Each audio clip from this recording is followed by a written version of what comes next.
All right. Mr. Burke tells me it is 6 o'clock. So in accordance with South Carolina Code of Laws, 1985, Section 30-4-80-E, the following have been notified of the time, place, and agenda of this meeting: the Herald, the Charlotte Observer, CN2, and WRHI. If I could, please ask you all to join me in a moment of silence.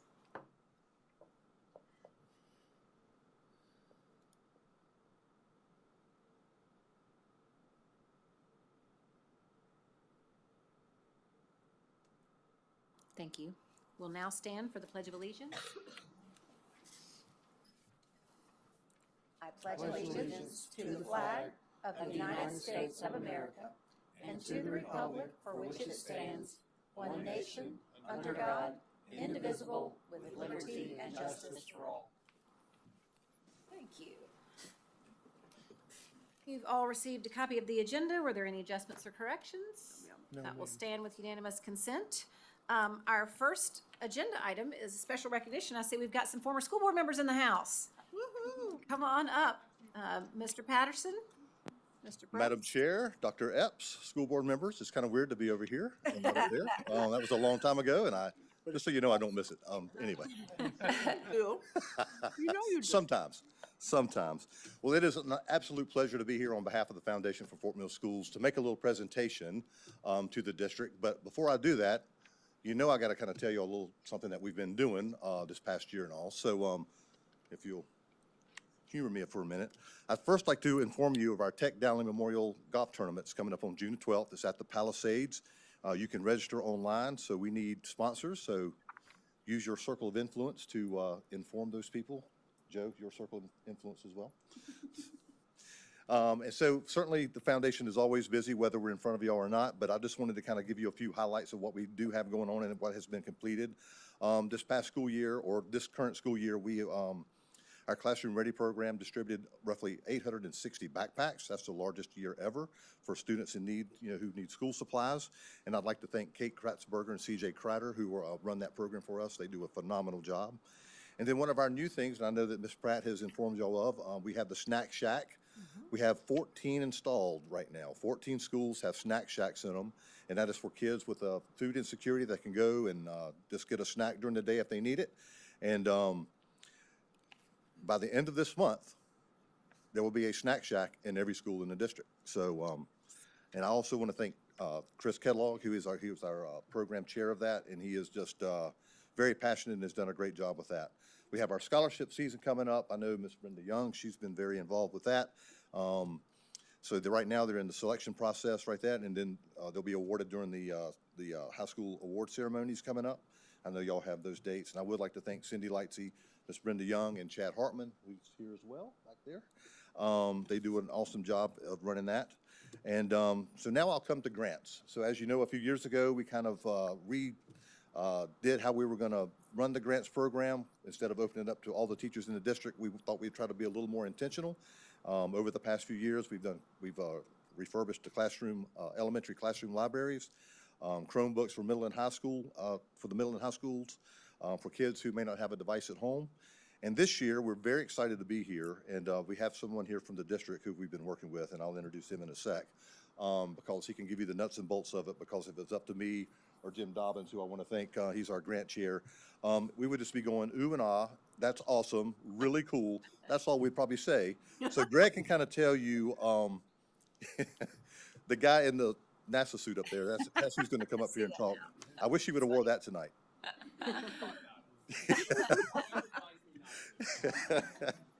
That would have been really awesome. Anyway, so we are going to be, we have purchased, as of today, Star Lab Mobile Planetarium for the grand total of $58,529. And that is going to be for the school district. There it is. I'm still going to say that it's really awesome and really cool and a lot of ooh and ahs. But I do want to invite Greg up because he can really kind of tell you the really cool things that the kids are going to, and this goes over all school levels. I mean, elementary, middle, high. It's going to touch a lot of kids with this thing. And because of this guy here, I know his passion. That was another thing that sold us on it. His passion and knowing that he's going to be kind of in charge of this thing. We're just super excited and very proud as a board to be able to donate this to the district. So, and if we can get a little photo op after he does his little presentation, we'd greatly appreciate it. So Greg, Sounds good. use that thing well, buddy. I'm going to do my best. So the foundation asked me just to put together a real short little presentation and know how valuable your time is. I just want to start by saying thank you. I've been working with Jim and Scott for about the last 2 or 3 months on this process, and they've been fantastic to work with. Thank you all so much for your support of our teachers and our students across the district. And I am so excited to bring to you the Star Lab. I'll use American units instead of metric. So it's about 15 feet in diameter. It'll be about 9 to 10 feet when fully inflated. It is a mobile planetarium. And so what you see in the picture there is what this will look like. It has a 1080p 360-degree projector. So you will see, imagine being in a planetarium, but it's at an elementary school. And so instead of us having to bus students to somewhere and paying those expenses and having to worry about the logistics of that, it will be me probably in that spacesuit, very honestly, bringing in first graders all the way up through, as Scott said, our high school programs. And so really, it is all about empowering scientific literacy. And I think what's so exciting about this is that it's not just something fun. It's not just, oh, kids are going to be excited about science. This comes with preloaded NGSS, or state standards aligned science lessons. And if you look, it's hitting every single grade level, K through 8. And this is really powerful. We're tested in science in both 4th grade and 6th grade. So I'll be able to go into a classroom with standards aligned lessons and work with teachers in developing these standard aligned lessons, having a direct impact in our test scores, which is something that's very important for us as a district as we continue want to grow and improve those test scores. It's not only astronomy, and I think that's what's so unique about the Star Lab program, is they have astronomy. It will be a planetarium. I will be bringing up Galileo's notebook as he is outlining where Jupiter's moons are, as he first discovered in the 17th century, how Jupiter has 3 moons that orbit it. In the presentation that Jim and Scott and I were lucky enough to be part of, they brought this up. And I mean, I'm a science nerd, but I was moved with this, and I can't wait to be able to bring that to our students. It also has lessons aligned to meteorology and geology. So that's really, it broadens the scope so much. And as we look to move into a high school astronomy class next year, I'm really excited to see what our high school students can do, as maybe they can develop lessons to go then teach to our elementary school students. My implementation plan, as Scott said, it was literally purchased this afternoon. So I'm really looking forward to using time throughout the rest of the spring and the summer to really make this shine and happen. So my goal is to provide a lot of training for teachers and myself over this course of the summer. My vision really is to have one person who will be at each school kind of running the program. So I'll be able to reach out with that person and work and partner with them to make sure there's one person on site who knows what's going on. I'm K-12, I'm the K-12 science coordinator. I have to kind of focus a little bit in year 1, so I'm looking to really focus on grades 1, 4, 6, and 8, hitting the 2 tested subjects, but also getting a lot of representation for a lot of our students. And then really teacher resources. I'm really looking to seamlessly integrate this into our science curriculum so that it will have pre and post lessons. So teachers are provided with a lesson that they can do with their students before we come. We do the lesson and then follow up to really make sure that this is not just something, okay, don't get me wrong, it's going to be something fun. But I really valued and appreciated the board, the foundation's board, and how much time they spent in saying, we want this to impact students' learning. We want this to really be focused and grounded on what students need to learn while also exciting them. So again, thank you all so much for the board, for all of your diligent support for us. And I just couldn't be happier to have this. In 4 to 6 weeks is what we're anticipating. So it'll be set up in the training center as soon as I get a chance. Looking forward to it. And that was going to be one of my questions. When can we see it?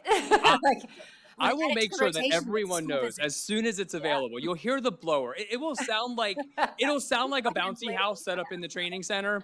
I promise it's educational. So Cool. Awesome. Thank you so much. Oh, thank you. Come down. Photo op. Perfect. I have a couple questions for Mr. Patterson. Please, Mr. Bodie. Yes. For me? Yes, sir. I think you might have said Mr. Patterson. Oh, I like that. Wow, Mr. Bodie, thank you for Yes. calling me that. Yes, I don't sir. get called that very often. So first question for you. Sure. How long have you been in your role with the foundation? Good Lord. They probably say too long. I think 8 years. Okay. Since when I didn't seek re-election to do what y'all were doing. Yes. That's when I jumped into that role. With that said, what are you most proud of? Oh my gosh. Just the entire of what we stand for, of just giving back to the district and kind of filling that gap for our teachers in the classroom. I mean, this right here is one of the most, I think this could be an extremely impactful thing for our school district, for all of the kids, all levels. Not to say that anything that we've done before hasn't, but this is just just really an impressive piece of equipment that is going to, with the lessons of the before and the after, I just think, we're all just extremely excited about this. What would you say is probably the most,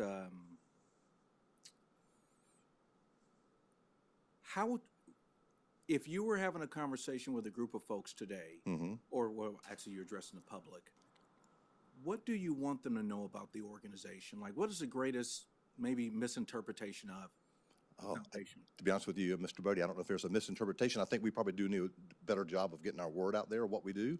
But my biggest thing that I tell people is, our state here in South Carolina, our state legislature, they don't fund public education the way they should. Can I get on the soapbox? I still say that after all these years. I just feel that we as a foundation are able to kind of, like I said before, fill that gap for our teachers and kids in the classroom. Because we know that there's an awful lot of pots of money that you guys have to distribute out. And sometimes you can't do everything for the teachers and for the classroom. I get that. And so I feel like our job, what we do, is to be able to fill that gap. And I think that's what I want people to know. That's what we're about, to help, with our kids and their learning and their experience. Thank you. If one wanted to serve on behalf of the organization, what should they do? Call me. Send them my way. Absolutely. Because we'd be glad to take some more board members. Gotcha, okay. Yep. You want to put a shameless plug in for your website that people can go to? They absolutely access can. additional information? FoundationForFortMillSchools.org. And then that's where all of our links are with scholarships, grants. You can donate there. Did I say you can donate there? You can sign up for the golf tournament there. So yeah, it's we certainly have a lot of things there, a lot of resources there that you can look into. So yeah, thank you, sir. Thank you. All right, can we get a photo op now?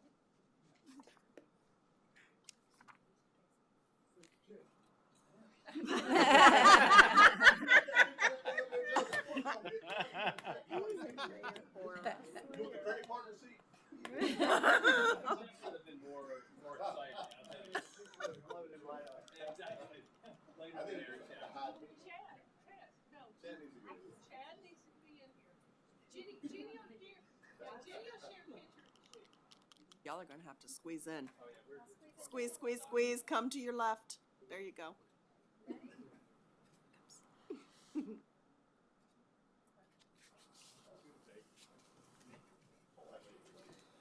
Very exciting. Thank you.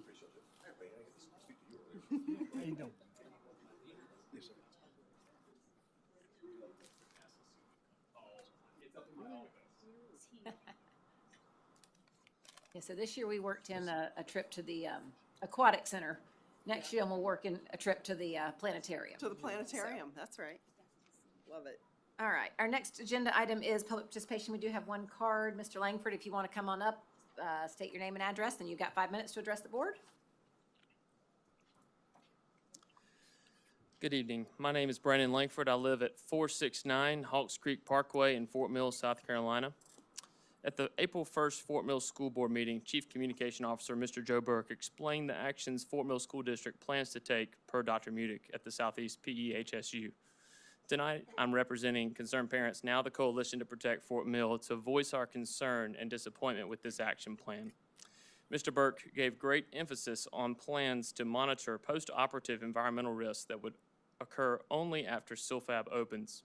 While I appreciate the district's shared concern for air, water, and soil, and that our schools have air filtration systems, this approach implies monitoring toxicity levels during normal operating conditions and will do nothing to prevent a disaster caused by chemical spills combustion events, or acid scrubber malfunction. Unfortunately, none of these hazards were referenced in Mr. Burke's update, and I encourage us to not limit our imagination of the potential dangers and emergencies that could occur. These can be found in SILFAB's Facility Emergency Action Plan, where the superintendent and this school board are listed as neighbors to notify in case of a chemical leak or accident. In SILFAB's plan, it also recommends the district's role to actively participate and provide improvement suggestions in hazardous material spill and release drills.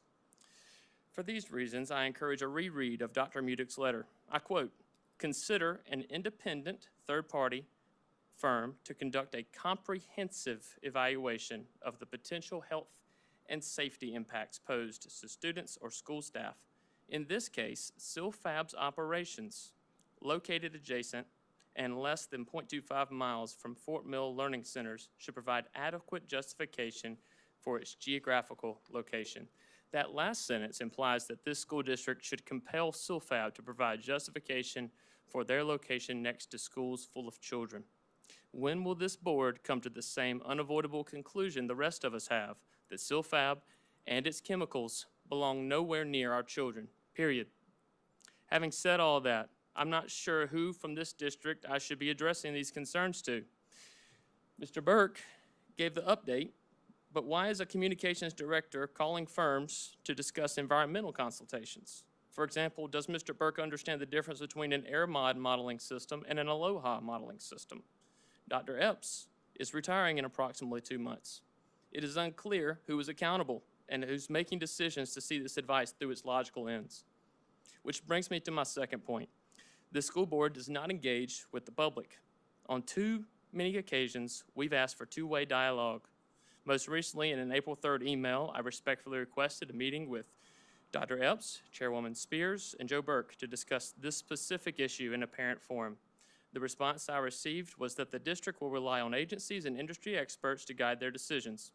No formal acknowledgement or even a denial of my request for a meeting.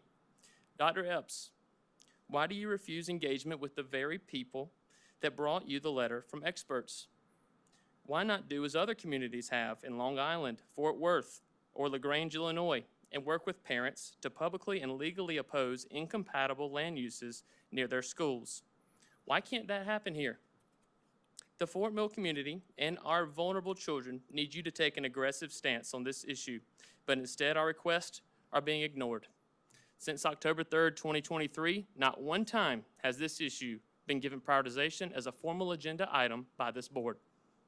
Thanks to Dr. Kastner and his superintendent search firm, for the first time in a long time, I was heard when you highlighted the results of the superintendent survey and parent forum that we need a leader that can navigate political environments to address the SILFAB zoning issue. Someone that communicates with transparency and builds trust with the community. The opening date for Flint Hill is fast approaching. Families are moving within and away from this district, but I'm not going away. So I ask on the record, how much longer will we have to endure one-sided 5-minute public participation sessions where we misinterpret and talk past each other? How long will it take this district to recognize that this is a community problem that requires a community solution? When will this board stop looking at parents like me as a speed bump and partner with us to move SILFAB? Thank you. Thank you. All right, we only have one staff report tonight, but it's an important one about the budget. So Ms. Lordo. Okay. Thank you and good evening.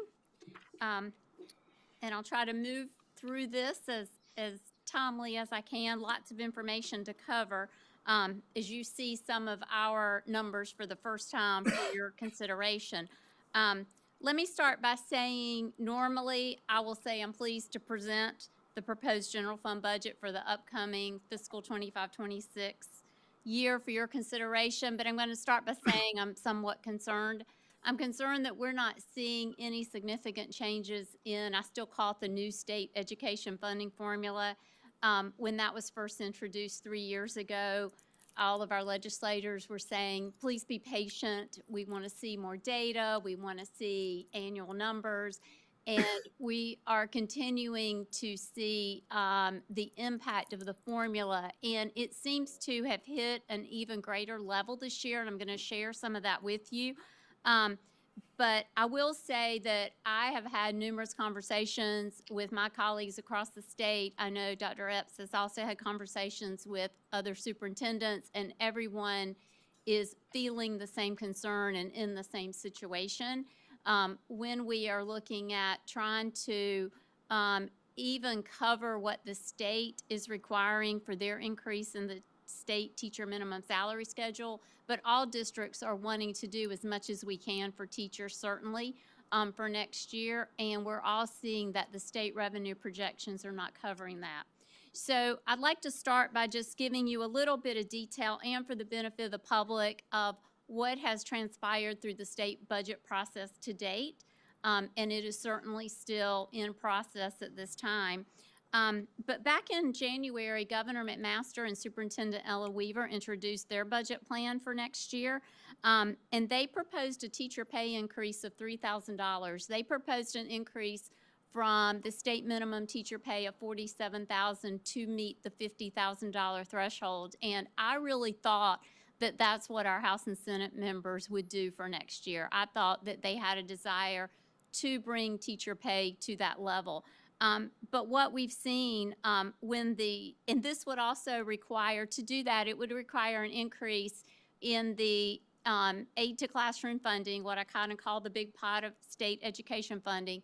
It would require an increase of $200 million to make that accomplishment, to get state minimum teacher pay to $50,000. What we saw happen in March, as that the budget went through House Ways and Means and then the full House, they passed a budget plan to increase teacher pay by only $1,500. So half of the recommended increase by Governor McMaster and Superintendent Weaver. So their plan was to increase teacher pay, and what they passed was only to increase teacher pay up to the $48,500 mark. And the offset of that is they did not need to put $200 million into the big pot of money. They only put $112 million. So we went from $200 million down to $112 million in funding. I was still very hopeful.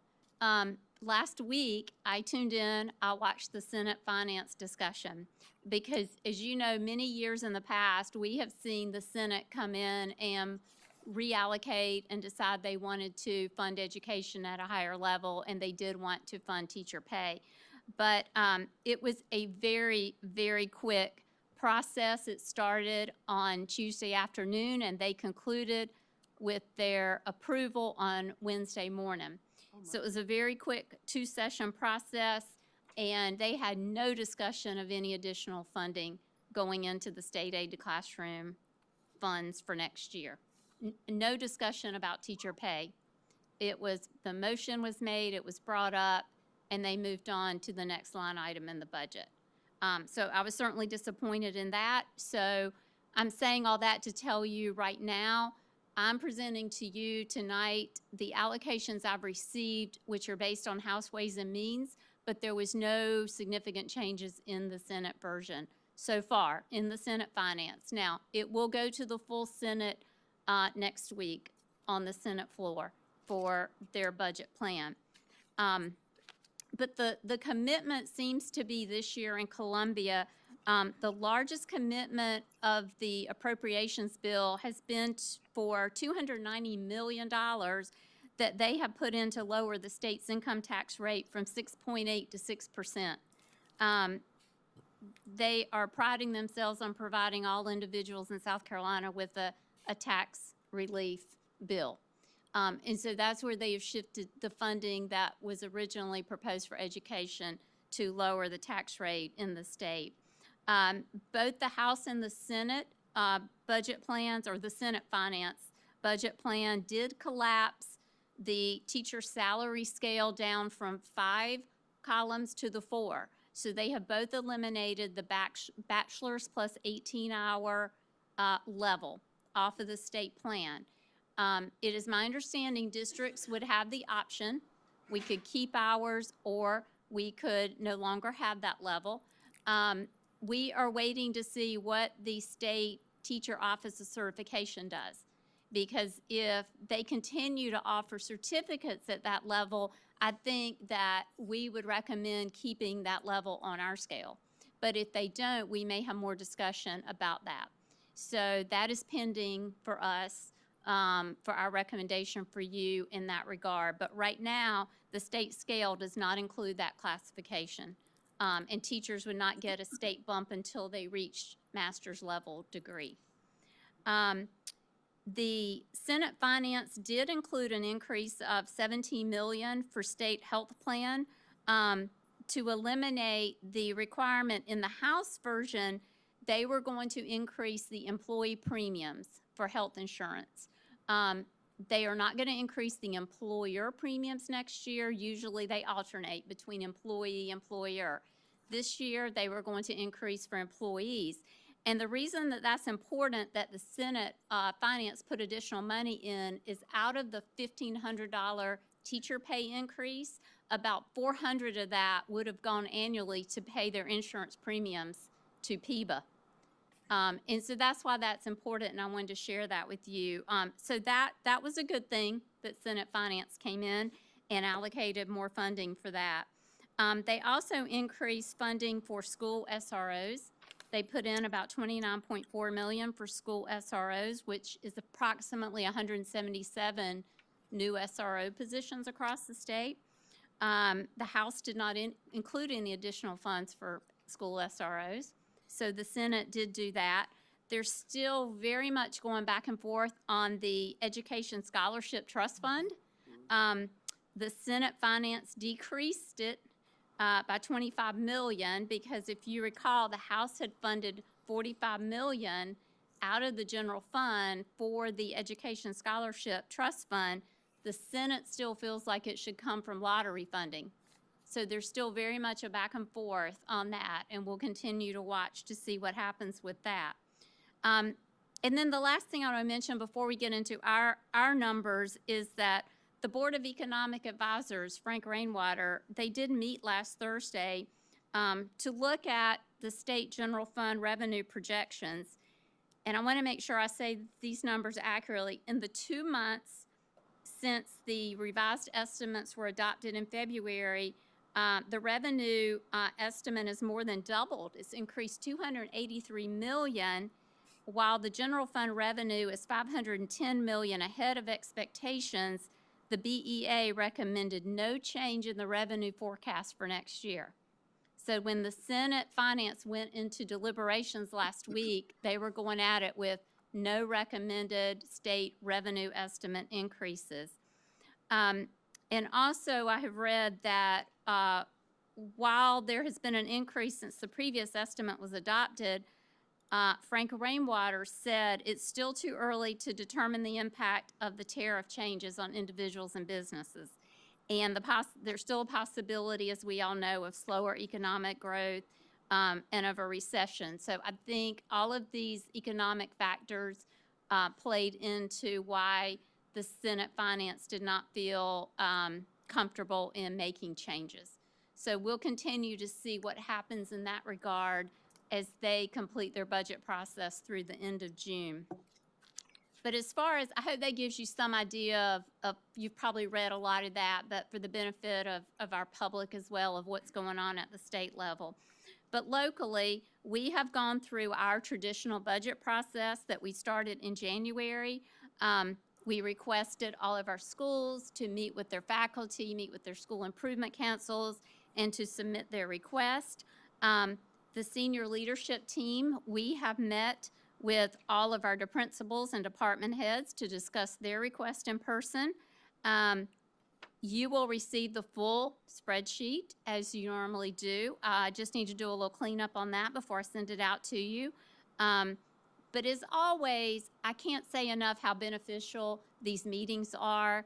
And when the principals and department heads share their request, it is truly items that we need to consider. It is not what I kind of call their wish list. It's very important items that would benefit our students and our schools and our faculty members. So I'm most appreciative that they take that much time and consideration in what they submit, and we take what they submit very seriously as we consider what we can bring to you for consideration for funding next year. But once again, we're committed to a few things with the budget. We're committed to maintain academic excellence here. We're committed to have a balanced budget here. We want to continue to focus, and you'll see from our numbers, the administration, what we're recommending to you, we decided to put as much of new revenue into current pay for our teachers and our staff before we looked at adding anything else. Now, we also are opening a school next year, and I'm going to talk about that. But we made the decision, and you probably saw if you look through ahead on the PowerPoint, the slides, we don't have a long list of a lot of items. We decided to put as much as we could purposefully into our salary schedules for next year for current staff.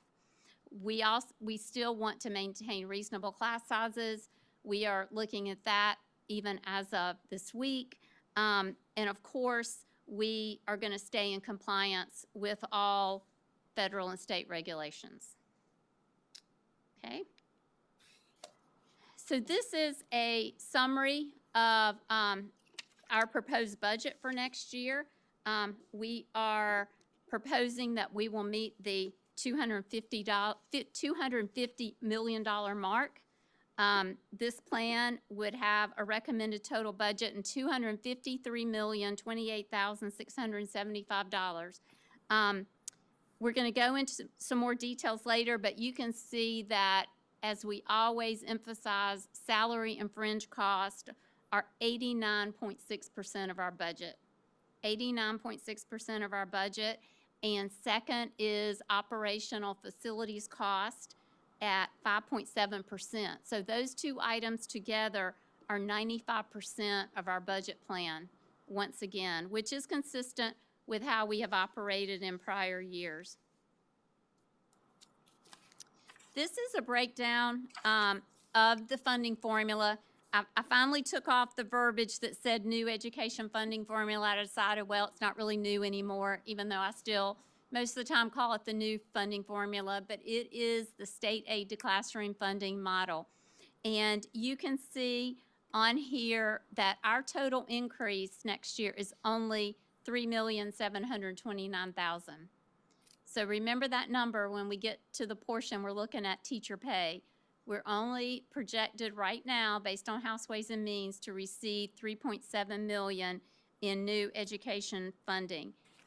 I will share with you, I requested and I received the full spreadsheet for the whole state, and I'm going to do even more of a deeper dive in that. And I've talked to a few of my colleagues, but out of the $111 million new dollars, the state-sponsored charters, the 3 state-sponsored charters received over $50 million in new money.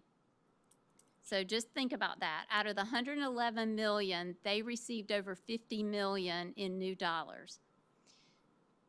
I think all of the CFOs across the state, in my position, we all feel like there is something wrong with the calculations on this formula. And we really feel like it is not, it was not the intent of the legislators when this was passed that this would happen. That so much when the charter schools were brought into this appropriation formula and the proportional share, we don't think the intent was that the public schools would be harmed in this manner. To us, this is even beyond increasing the poverty weighting and some of the other aspects of this formula. And we've repeatedly asked that they pull the charter schools out, pull their pot of money out, but it just significantly sways the proportionate share of the formula. And it's even more evident this year. And there's a lot of discussion being had in Columbia about it. A lot of people are trying to get to the House and Senate staffers that write the budget and discuss this. And we're getting some feedback that they're listening, but we will see what happens next week, and then we'll see what happens when it comes back to the House. They call it the House 2 version, and we will see if they can make any changes for this year. But I hope that gives you some idea of what the challenge is with this, and the unfortunate position that it puts local school board members in when you have to consider tax increases because of what's happening at the state level. But looking at this, we do have a small increase in the two other state lines of revenue for retiree insurance and bus driver salaries. Our total state revenue is projected at $4,616,000.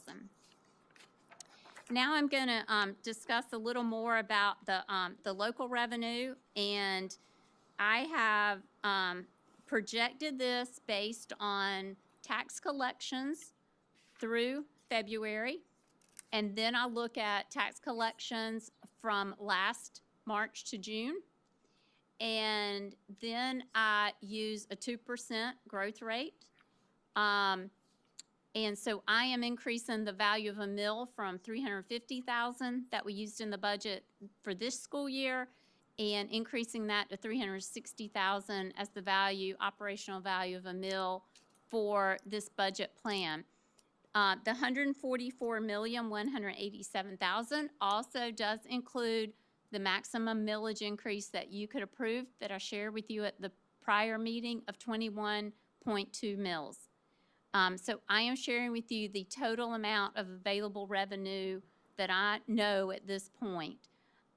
So the total local revenue would be $145,210,911, and that's an increase over our current budget of $13.3 million. I also wanted to share that you can see I have increased the budget projection for interest income. We're still seeing relatively favorable market conditions. We've seen slight decreases in interest rates, but it is still around 4.5% with the LGIP, the Local Government Investment Pool with the state of South Carolina. We've seen it pretty consistent in 2025 for January, February, and March so far. This is a summary of the state revenue. We talked about these items.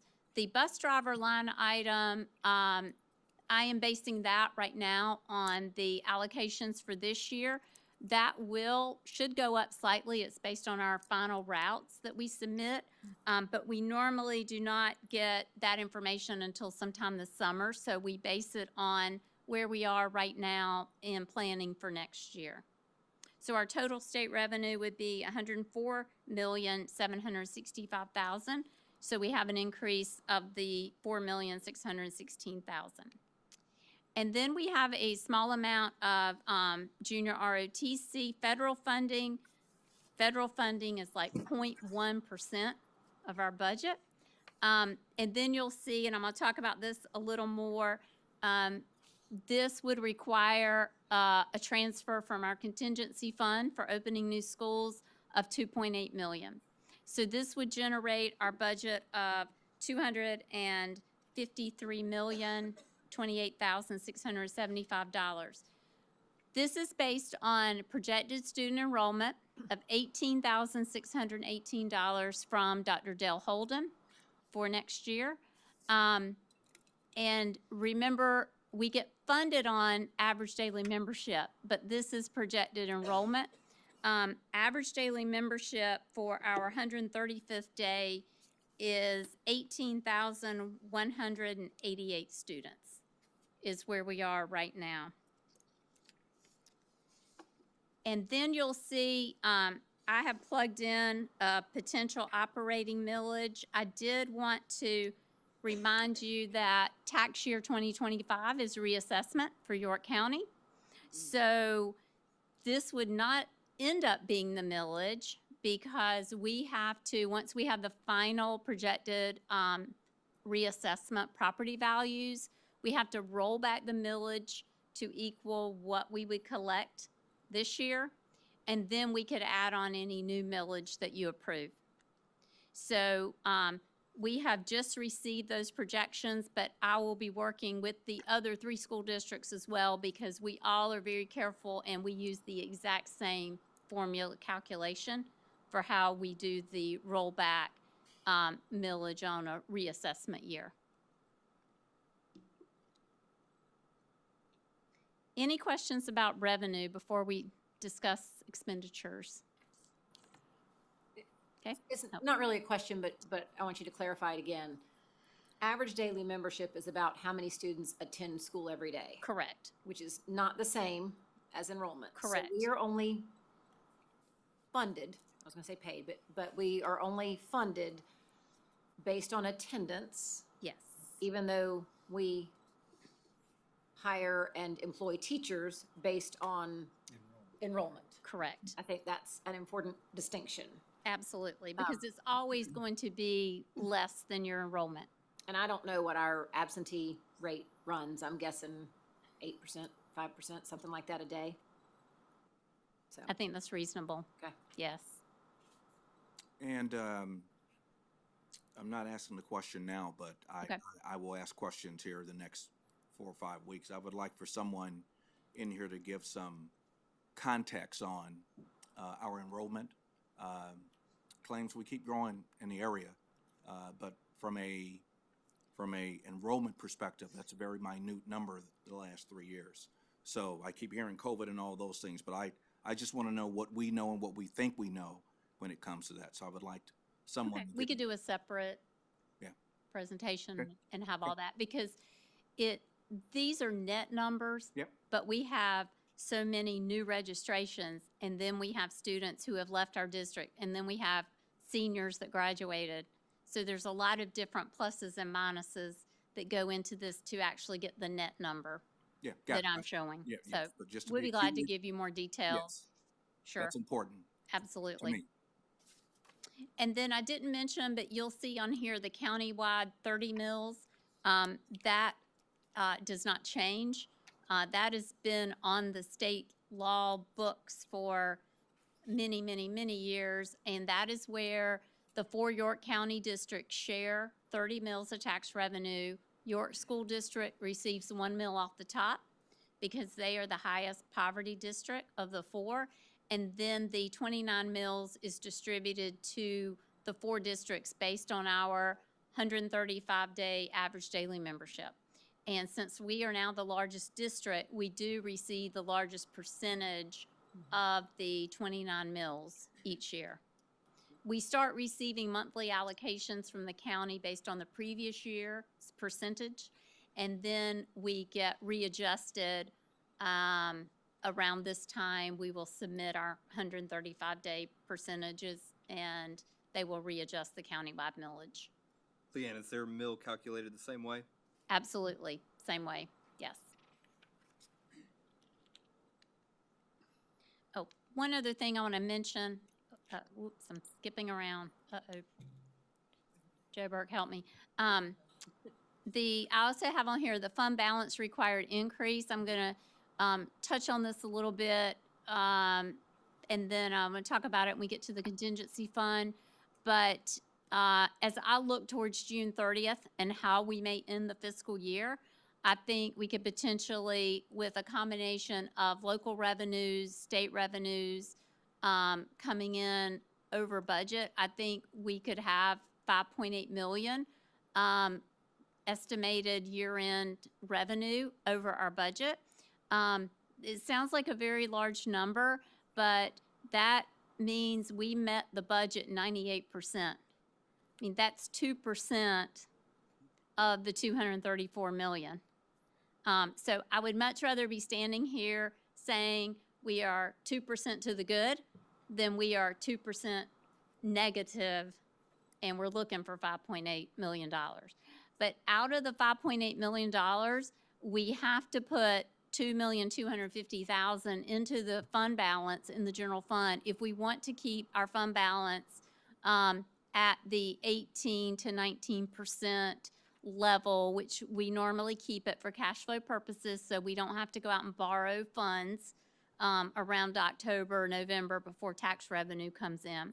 So out of the 5.8, we need to pull, I always pull aside first what we need based on this proposed budget plan to keep our fund balance at that level. And that's what that number represents. So I'm going to move on now and talk about expenditures. I'm sure you noticed that there's not a long list. There's not a priority 1, 2, 3, and 4. There's a priority 1. I struggled with, was there anything on priority 1 that I didn't need to list? And I couldn't come up with anything, honestly. But priority 1 are the things that we think as an administration are the most important to fund. And these are things that, some of these things are what I call cash out the door. These are inflationary increases that are going to happen with our current commitments, and we need to account for those things. The number 1 funding priority, as I mentioned for us and as administration, was looking at our teacher pay and our other pay scales. The state funding is intended to cover $1,500. I don't think, I did not run ours separately with $1,500, but I don't think our $3.7 million would cover the $1,500 plus the fringe cost that goes with that. But we want to increase our teacher pay, starting teacher pay, $2,500 to $52,500 to stay competitive in South Carolina. We are behind some of our surrounding districts. I don't think we can catch up there next year with our level of state funding, but we would like to do our best to put as much in teacher pay as we can and have our starting teacher pay at $52,500. But if you look at the teacher pay and their fringe, that is about $8.1 million. And I say that to remember the state increase was $3.7 million in the state classroom, aid to classroom funding. But we would need over $8 million to fund our teacher pay at what we think our teachers deserve and what we would like to do. This does include adding that 29th step this year. We have had the goal to get to 30 steps on our teacher pay scale, and so this would add the 29th step for our teachers at that level for next year. The $2,500 is a 5% increase on our starting teacher pay. I did not feel like I could get there on the cost of living for all other pay scales in the district, but we ran those at 4% cost of living for all of our other pay scales in the district, which includes all of our support pay scales, our bus drivers, our cafeteria staff, our administrators, all other school personnel would be at the 4% cost of living. So that is our number 2 funding priority. Then going on down, you have approved and we discussed with you 11 classroom teachers that have been hired. We have not discussed with you 4 special ed, well, we have discussed with you the 8 special ed teachers. 4 were these classroom special ed teachers, and then the 4 instructional coaches for middle school, special ed instructional coaches. But I have another slide. I'm going to tell you how many were requested in total. We did not make the total request. But we haven't asked you for any special ed assistants, and this would include 8 special ed assistants. Moving on down, we have to pick up our district nurse position. We've been fortunate enough to have that funded through a DHEC grant for a couple years since COVID. That has run out, unfortunately. So we would like to keep our district nurse position. It's been hugely beneficial for all of our schools, and so we need to pick that up in the general fund. Leanne, I have a question for you regarding that. Sure. If you're done with, so you mentioned that that's been a very important position. How so? working with, every school has a school nurse. And so this person is housed here at the district office and has indirect oversight of all of our school nurses in helping maintain all the health regulations that are required, helping them with paperwork, student issues that come up, working with the families, those type of things. Gray, do you have anything to help me with that? And, yeah. Now you can. Yep. They also Accents. help in emergency situations. If we have an influx of sick kids at a school, she's going over to those schools to help out. There's sometimes where there's students that have special needs that need some more support at certain schools. So there's a lot that goes into it. It is a very much appreciated position the last couple of years. I think we've And had it 2 student years. accidents, if we have an accident on the Yep. playground. So the location nurses have a dotted line to the district office nurse? Yes. Yes. You mean like Like- direct call, like they can, is that what you're asking? Like, yeah, I'm asking what that. yes. Yes. Yep, absolutely. Training, meetings, she has periodic meetings with all the district nurses. They come here. Yeah, Consistency is what we're talking about. 100% consistency. Coordinator position. Thank you. Yes, yes. The next line is Flint Hill Elementary. Let's come back to that. It's a big number. Then we have principal bookkeeper that we funded in the budget last year. And then we have the, I call it the school budgets, but it's the schools each get a budget every year based on their projected number of students, and they receive $110, as well as a couple years ago, we added a piece where they receive any revenue that they do not collect from registration fees for free and reduced students. So we already ran the report, and I included the difference between last year and the projection for next year. I included that in this need. So the schools would continue to receive that with their Didn't $110. even ask about it again $10. this year, so thank you. I have it covered. That is in the recurring budget now. And then the next two line items are technology related. You have seen those in prior years.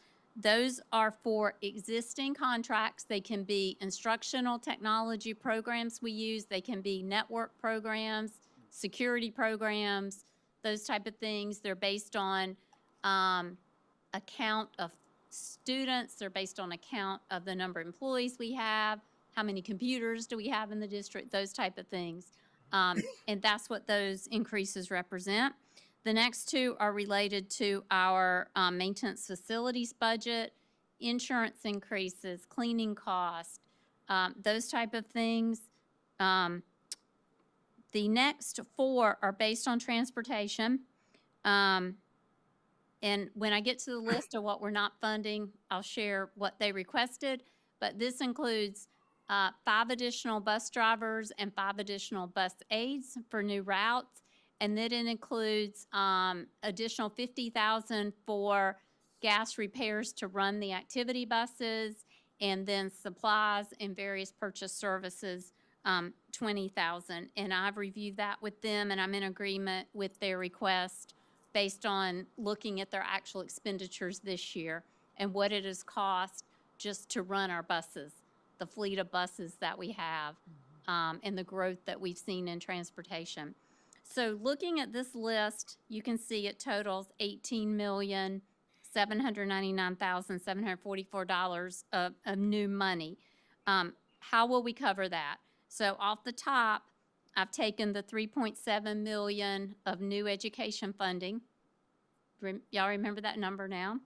Other state and federal funding, $2,304,000. Those are some of those other state categories that we saw. And then new local revenue, $5,136,000. That is the 2% growth number. That is just no new millage, but that's just the piece that we can expect based on our current year tax collections and the growth in assessment. And then I've given you the breakdown of the 21.2 mills. I've broken that down by the consumer price index portion, which is 8.4 mills. That's the inflationary increase.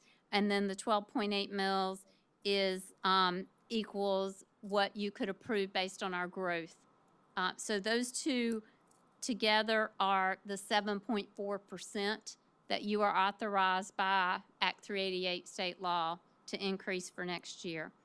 So looking at this, our total amount of new revenue available is $18,802,000.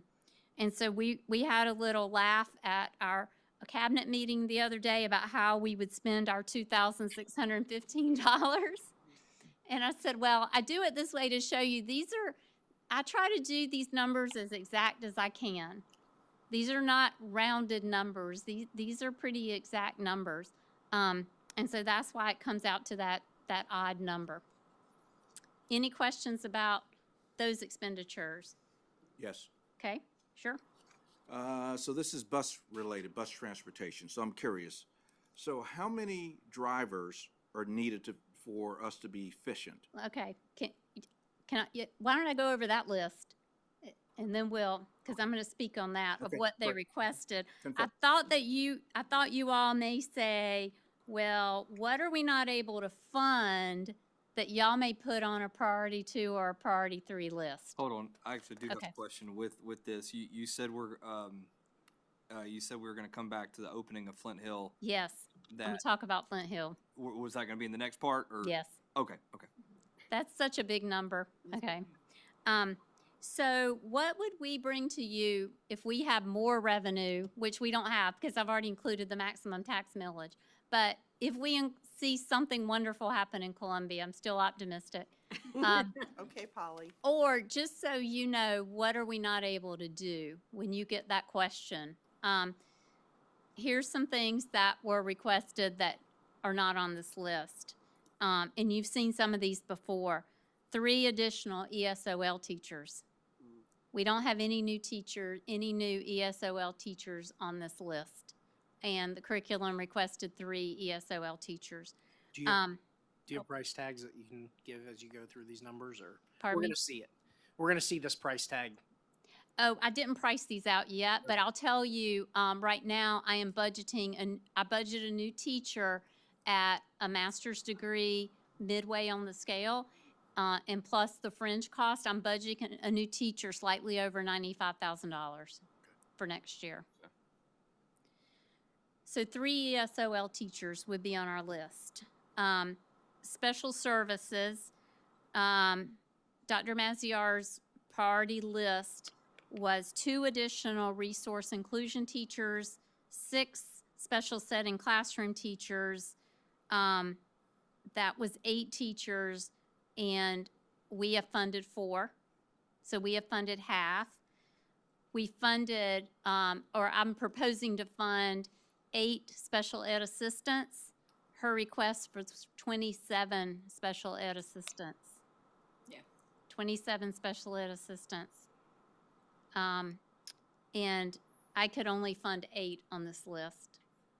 And that's due to the increase in our Special ed population. identification of special education qualified students. Transportation requested 10 bus drivers and 6 bus aides.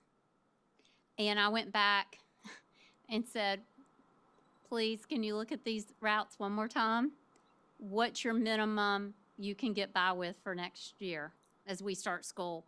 And they came back and said, we can try to do it with 5 drivers and 5 aides. And that's where I got 5 drivers and 5 aides. But they requested 10 drivers. The elementary schools, one of their top priorities was adding an additional support position because, you know, their front office, they basically have a receptionist, a bookkeeper, and a power school person. They have a request to add an additional support position because this person could, we sort of were laughing. We said, well, they could serve 3 roles. They need someone that the elementary, middle schools do not have an administrative, secretarial, assistant position to the principal like the high schools do. So this person could potentially serve they could do part of that kind of a role, a daily substitute, having someone in the building who is available to co-cover a class when needed, whether it's a partial day or a full day. And also they could help with the school bookkeeper role. Because school bookkeepers are only on a 7-hour-a-day contract.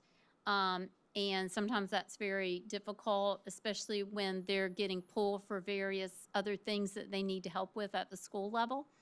So we would like to offer an additional support position for our elementary schools that could serve in these roles, or a combination of these roles. We don't know what we would call that person, but if that gives you some idea. The middle schools also do not have a support position like that. And they also said they have a great need for a small group testing assistant or a daily sub. So they would want their support person to serve more in that capacity as a small group testing assistant / daily sub. We've continued every year to hear this concern from our principals that they would really like to have someone in their building every day who could cover classes when needed. And then the high schools, their number one request was an academic specialist position per high school for focused intervention and tiered supports. And they shared that some other school districts have a similar position at their high schools. Now, both middle and high schools, I don't think you'll be surprised, also requested an increase in our athletic coaching supplement stipends, and we've talked about that a good bit as well. That continues to be a concern. Curriculum also asked for teacher professional development funds, $50,000, and then we would like to send more middle school students to participate at Winthrop in their summer starts program. That's an item that, these are things I'm mentioning because you may see these on the year-end transfer request list, these non-recurring type things. But those are just a few, and as I said, I'm going to send you the whole master spreadsheet, but those are a few of the things that, that the leadership team, we thought it was important and wanted to share with you some of those requests that were not able to be put on a list, but would more than likely be our category 2 and 3 items for next year. So let's talk a little bit about Flint Hill Elementary School. I'm going to start by sharing that I can't thank Mr. Young, Ms. Stouffer, and Ms. McGinn, who came in and helped us and really looked at teacher assignments for next year and that process that they went through, because this number for Flint Hill Elementary does not include any new, outside of special services, no new classroom teachers. All of those teachers are being reallocated from our current elementary schools. So you can imagine what this number would be if we had to add all of the grade level teachers. But I did want to share, if you will let me, I want to share the list of who this is. This is 35 positions needed to open that school. And that just goes to show you over the years how much that's increased with the additional supports that we offer our students at all of our schools, where before we didn't have some of these positions or we had shared positions. We now have these dedicated positions at each of our schools. So this number includes, I mentioned we funded our principal last year, so that's in our rollover salary number. But this includes 3 assistant principals. It includes a lead teacher. And these are all positions that we can't move from another school. It includes 2 school counselors, 3 special ed teachers, a literacy coach, 2 academic interventionists, 1 ELA interventionist, 1 GT teacher, 1 school librarian, 2 PE teachers. The bookkeeper, we already budgeted that last year. Power school, very important. Receptionist, nurse, school psychologist, speech language pathologist, occupational therapist, mental health counselor, behavioral interventionist, registered behavioral technician, and a technology assistant. So those are all positions we cannot move from other schools. It includes 4 kindergarten assistants for 4 kindergarten classes, but the kindergarten teachers are moving from somewhere. And then, as you recall, when we open a new school, we do add some other support in the maintenance area. We need a maintenance person at that facility. So this includes an additional maintenance person. And we add additional district technology support for that school and those teachers. And this year, Mr. Spittle recommended that he would need an additional computer tech for work orders. We would like to shift one of our current computer techs that works with all of our district departments on various programming and creative programming integration projects that all of our departments would have to go and outsource. We would like to be able to shift that person full-time to do that, but we would need that additional computer tech support here for work orders with bringing on a school with this many people and workstations. So that is our request, our technology support request for this. I think next year when we open Flint Hill Middle School, you would probably see a technology request related to instructional technology when we open that school. So that is 35 positions to open Flint Hill Elementary School. Then we have cleaning cost, we have utility cost, we have insurance cost, we have security cost. And that in total is the $3,383,000 to open that school. So what I heard you say was you're basically utilizing your internal resources. 100%. Correct. 100%. And I'm not questioning Yes. anything, but I'm just. No, because I've been scrutinizing all of these things, thinking, where can we save? What can we do? How can we shift? And that's why, thank you for letting me read this list. I think it's important for everyone to know what's in that number because it is so large, but there's not anything on this list that we have to have these positions at this school to open this school. And that's what makes us, I mentioned we're having a lot of conversations with districts across the state. We're all dealing with state funding, but we're still very unique in what we're faced with opening these schools. And we knew this would be hard going back-to-back years to open schools. We've done this many times, and it is a big increase in the budget in the year that you're going to open a school. But we, I think, have done a great job of trying to keep this to what we had to have. And we don't in believe, staffing. and we don't believe we're compromising the integrity of the foundation. Not at all. Okay. Not at all. Anthony, I'm going to ask your question again, Yeah. because maybe I misunderstood what you were asking about internal resources. So these 35 positions? 35 positions. Yes. They're coming from within the district. No, these they are are net new. new. New. Okay, so That's this new. net new. Net new. Net new. Okay, Net got new. it. Thank you for That's clarifying why I that. Thank wanted you to. for the, okay, Yes, got it. Okay, yes. got it. I was thinking it was internal as Yes. well. No. No, the The classroom. The The classroom classroom teachers teachers Classroom are teachers, internal. Okay, are got being it, got it, distributed. got it. Okay. Yes. You can't Got it. move a bookkeeper out of another Right. elementary. I mean, you could move one, but you still have to replace, right? It is Right. a net new, all of these positions. Yes. Foundation is FTEs. good. Yes. Yes, yes. Yeah. Forget my question now. No. I just wanted to share, I mean, there was so much work that was done to get us just to this list.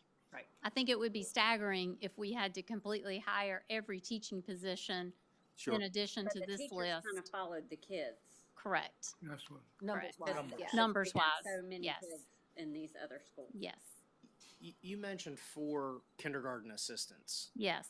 Is that assuming that 4 of the 11 new classroom teachers that we're hiring are kindergarten teachers, because typically, don't we move teams?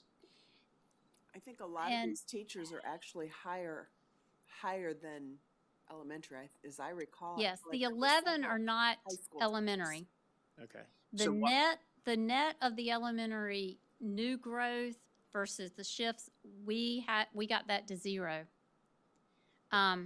So I may have to come back to you on these kindergarten assistant positions, because I'm not sure. I reviewed the list of the new hires, but I can get more detail and share with you next time, or we can send something out in the next 2 weeks.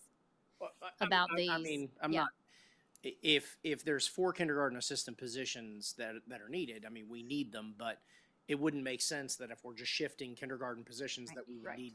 And kindergarten I will assistants. share that I mentioned as of this week, I know Mr. Young is looking very closely, since we've now gone through kindergarten enrollment, early or registration, and we're looking very closely at our kindergarten class sizes and what our needs are for every elementary school. And we've actually instructed our principals to put a freeze on any new hires right now and work very closely with him. And we're going to review going forward, kindergarten specifically, but elementary in general, to make sure that we don't have any potential opportunities to pick up any other, those ESOL teachers is a great example, you know.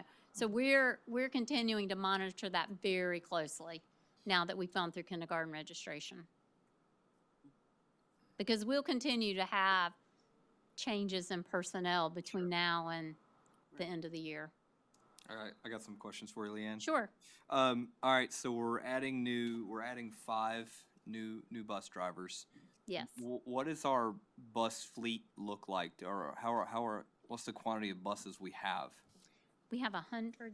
I might need some help on this. I know we have over 200 Is your drivers, question, are we adding buses too? Yeah. close to 200 drivers. Is there a need to add more buses? Well, there is, because what we're doing is you're opening a school with 800 and some kids. Now, some of those buses, for example, let's take Springfield Elementary, for example, they're losing, I think, 200 kids. Some of those buses will just move over, but some of those buses will have to run new routes, and you'll still have old routes at the old school. So there's a need for, like we said, there's a need for 10 drivers. We still have double routes in some of our schools that we're doing now, mainly elementary and middle. But we could use more, but I mean, 5, we will definitely make do with 5 drivers and aid positions, and we'll have to move some stuff around in routing. We just got in some new buses as well. Okay. Yeah, we that just approved those. Yeah. At the last meeting. Yeah, You did, but you those. approved some about a year and a half ago. It takes Right. forever. It takes that long. They come and in my we just- neighborhood. I see them. They're nice. They have 2 But you're stop asking, signs you're on the asking side. actual buses. Yes. Yeah, I'm actually Okay. actual buses. We always need new buses, but we, Because the state doesn't provide enough. correct. Right. And there are, I will tell you, I know this is on camera, but there are buses sitting at certain school districts that are never used. Yep. They're just sitting in a parking lot somewhere that we could use. Wow. But unfortunately, we're allocated so many buses. Not in our parking lots. Not in Not our our parking parking lots. I can tell you, we're using every bus we can use. Okay. Yeah, we heard about one bus at the SCSBA. It was like 75 years old. Something like they still use Fire, it. yeah. Yeah. All right. Another question was, so we're opening Flint Hill with 3 APs. What is our threshold? I've heard this number before. I can't remember. What is our threshold of students needed to add an AP? What level are you? Elementary. Elementary. I think we really didn't use a set number for that. Are you talking about like the third AP at some of the elementaries? We used a criteria. It could be that the amount of special programs they have in the school, could be the number of total kids. I mean, Peter, what else did we discuss when we were talking about the elementary APs? We talked about special programming, to have federal program number. There was 2 other factors, and I can't remember them right now. But we used a certain criteria. Do you remember the other two? Yeah, Do all of our elementary schools have 3 APs? they do not. No. Okay. There are some like Flint Hill, Debbie's Bridge, those kind of schools. It's just the sheer number of kids in those buildings. Those are our two biggest right Because now. they're over 800, right? Remember? So Oh. the two schools where we currently have 3, they were also had 4K programs there, which bring in That's right. of students as well as their Title I, so we have additional programming there as well. Plus they looked at just student numbers. So those were 2 other factors. Got it. Got it. And for Flint Hill, are they they're a part of the energy program that we're taking on, right? They were rolled into that. Well, Well, because they have new equipment. Yeah. Oh, sorry, they're not included in the Schneider program. They're not. It's all They're not new. included in revamping things because Right. there's nothing to revamp. Got it. I just didn't know if 'Cause they're their getting It's the all latest- efficient. put All the in. Yeah. equipment should be efficient. Okay, it's Getting the already going to be with Right. Technology. Whatever we're moving everybody else equipment. to, they're already doing those type Yes. of Correct. those type of measures. Correct. Initially. Okay. And now I'm gonna shift for a little bit, and I want to see if we can help kind of unpack any kind of confusion, because we've recently had, and so we're going to change lanes a little bit here. We've recently had an impact fee get approved at the county, right? Kind of a big Yes. deal. And we've kind of put this message out there that this is actually going to save a lot of money for our taxpayers. So I want, if you can explain for our public, we're seeing this is a tax increase, but on the other side, we're going to be saving them. Can you just unpack the differences between the two and Sure. how they affect our community? Sure. So, Flint Hill Elementary is 100% funded by impact fee collections that have already been collected prior to the passage of the new impact fee by York County Council. So those funds have already been collected. They've been escrowed. They're in a separate bank account. It's earned interest. And with the collections and the interest, we are funding Flint Hill Elementary 100%. The If- construction. The construction, thank you. Impact The fees are construction. Only bricks and mortar. Only bricks and mortar. We cannot use impact fees for any operational cost, such as any salaries and fringe cost, no utilities cost, no recurring dollars, let's say. If we had not had impact fee collections, we would have had to go out and issue bonded debt to build that school, which would have increased debt service millage. And all taxpayers, including homeowners, pay debt service millage. That is not exempt under Act 388, like operating millage. We are now collecting impact fees that we will be able to help fund a portion of Flint Hill Middle School. We don't anticipate, we will not have enough collections to fully fund that school without any bonded debt. That's why it was part of the 2024 referendum that was approved. But we will do everything we can. We will sort of pay as we go using impact fee collections. We're being very careful about the amount of debt that we issue. I am doing it in very small increments so that I can make sure we use all impact fee dollars towards construction of Flint Hill Middle School after we completely finish with Flint Hill Elementary School. So that's a great point. I mean, that is a huge benefit for this community and for our taxpayers to have impact fees. And we are very appreciative that we completed that process and that York County Council approved the continuation of impact fees and at the larger amount to more closely match what the construction costs are to build these new schools. And Leanne, I think that you and I talked when we were going through the process with York County, the $70+ million that's been collected to date, had we not had that and you had to issue bonded debt, it would have been something to the tune of 20 mils that would have been Yes. increased of debt millage. Yes, depending on how many years we Right, issue the debt. but somewhere in that. But it's a significant savings to our taxpayers, And to our individuals our individuals. and correct. businesses, whereas Correct. what we're talking about here Homeowners as well as business is owners. businesses and cars and boats Yes, Second homes. yes, and second homes. yes. Very cool. Yep, thank you. Great question. Okay. And the- I want to go back to an early part of the Sure. presentation as I look at this list. And I know you said you were going to talk about this maybe in the future, depending on how things go, but the bachelor's plus 18. yes. How many people do you know off I the think top we of your have head? about 20. Most of our teachers are master's degree. Okay. We have over 700 teachers that are master's degree. I want to say we have right now, and that changes.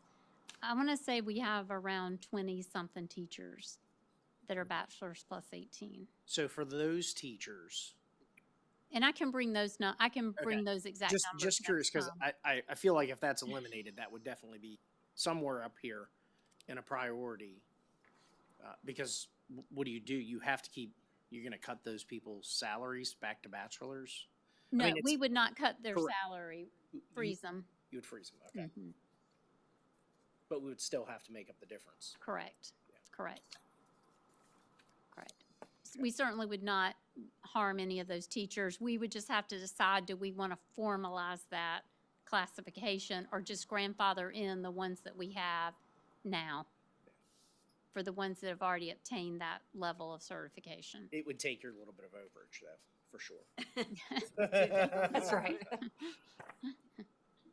I want to make sure that I understand a lot of what you were saying at the beginning. The House made a budget, the Senate added some extra, or their version, they didn't toy with it too much, but they still have not agreed. Correct, Okay. correct. And you said that the Senate had some things in their version that the House did not have, and one thing I wrote down was new SROs. Yes, We already fund SROs in all of our schools, correct? in all of our middle and high schools, in some of our elementary schools are state funded. Okay, So we would have to just wait and see what this new funding, what that could change for us as far as allocated SROs. in the past, it's only been as you add new ones. Correct, correct. So anybody that we already include, it's not like. We it's can not go like they say, back Good and, job that you were doing that. correct. Okay. But usually it's, I don't know the official term for a police officer SRO versus a defender. Okay, And so we have been able to, you can't really convert the person, but you could convert the position to being one an of those. officer Okay, that would then potentially receive state funding, whereas a defender agent does not. okay. Correct. And we have taken advantage of any of those opportunities at any of our elementary schools that did not have an SRO. We have used that state funding to hire an SRO when our local jurisdictions had the workforce to do that. And then we have shifted the defender officer to one of our high schools where we needed additional security coverage. And if the Senate and the House couldn't make nice on that version and that wasn't part of it, then adding that level of security at Flint Hill would be, Correct. We are moving It's- forward with adding security okay. for Flint It's Hill, in the 3.8. no matter what. Just making sure Correct. that I was clear. Yes, that's a great question. on Thank all you. of that. I think that was the main one. And I'll go back like Lippy. I mean, this is all sort of a wild guess right now because it is still very much a moving target. Yes. And while there could be more added, there could be dollars taken away. I have heard rumblings of wanting to provide additional tax relief. And in order to provide additional tax relief, means additional dollars have to be made available to that pot, and they have to come out of some other pot. And it is certainly possible that they could come out of the education pot. right? And we don't know yet. And so Leanne, talk about the timeline for again, this is not even a first reading because it's not a budget. This is Right. just information for you to share with us what we think might need to happen. I think that, as I mentioned, the Senate will have their budget deliberation discussion next week. So we will begin to maybe hear if some of our concerns have gotten to them and they're listening. After it leaves the Senate, it will go back to the House. They call that House Version 2. That probably will happen around the 1st of May, generally, maybe the second week of May. And then they will have to, I think once it goes through Senate, full Senate, once it goes back to the House, then we're really going to have an idea of where they may land on state funding for education. It will then go to conference committee. But you will have an opportunity to discuss this again at both of your May meetings. And then we would have public hearing and have this on your June meeting for approval, June the 3rd. Second or third, whatever that. So we do have the month of May to continue to watch and be optimistic of what's going on in Columbia and react accordingly. So, You may have mentioned, but I know it's important to the teachers. What was the percent raise for teachers? 5%. Okay, you told me 5. I didn't Yes. know if you said it publicly. Yes. That's at the 52.5 starting. And then the last thing, I just want to give you an update. Our contingency reserve fund for opening new schools, we started this fiscal year with $4,581,000. We have spent $14,000 on impact fee legal services. We pay York County $50,000 annually for the administration of impact fees. That's based on our intergovernmental agreement with them. And then we paid Tischler Weiss $42,260 to do the new impact fee study that was just used throughout our process. The 24-25 budget had a budgeted transfer of $2 million that we will move back into the general fund if we need to. And then, as I mentioned to you earlier, I'm projecting we would have about $5.8 million. And I'm going to recommend on the year-end transfer that we pull the 2.8 out of that to knowing that this budget plan would require the 2.8 for opening Flint Hill Elementary. I'm trying to wean us off a little bit. The Flint Hill Elementary number was 3.4 million, but I'm only projecting or asking that we pull the 2.8, so we're not 100% dependent on this. That would still leave us 5.2 million at the end of June for going into 2 more years of opening new schools. So, Right. Questions? Other questions from Ms. Lordo? Okay. All right, we'll be watching with bated breath next Okay. week. Yes, thank you. We have one more agenda item, an update on the Superintendent Search Committee. Ms. Pratt? We approved our leadership profile that was presented at the last meeting. And just so everybody knows, and we are being as transparent as possible, we have, as of Friday, had 24 applicants from 11 different states. And 10 of them have South Carolina experience, and 10 of them are currently superintendents. So I'm not surprised, because I thought we would get a lot of good people interested in us, and it sounds like we have. And they will be accepting applications through the 28th. And we'll be getting back with us on who best meets and matches our profile that we approved. So we're in good shape. And we have a schedule for interviews and for visits throughout the district, and all of those things. That has been the shared board with y'all, has. filled up your Okay. May with budget Sure did. and interviews, and then then I guess we'll hopefully take June off or July. After the budget meeting.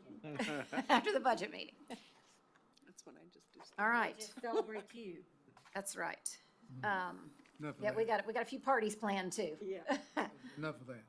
All right, well, we are in need of an executive session to discuss legal issues, contractual issues, and personnel recommendations. So at this time, Motion to go into executive we session? are in executive session. Thank you all for joining us, and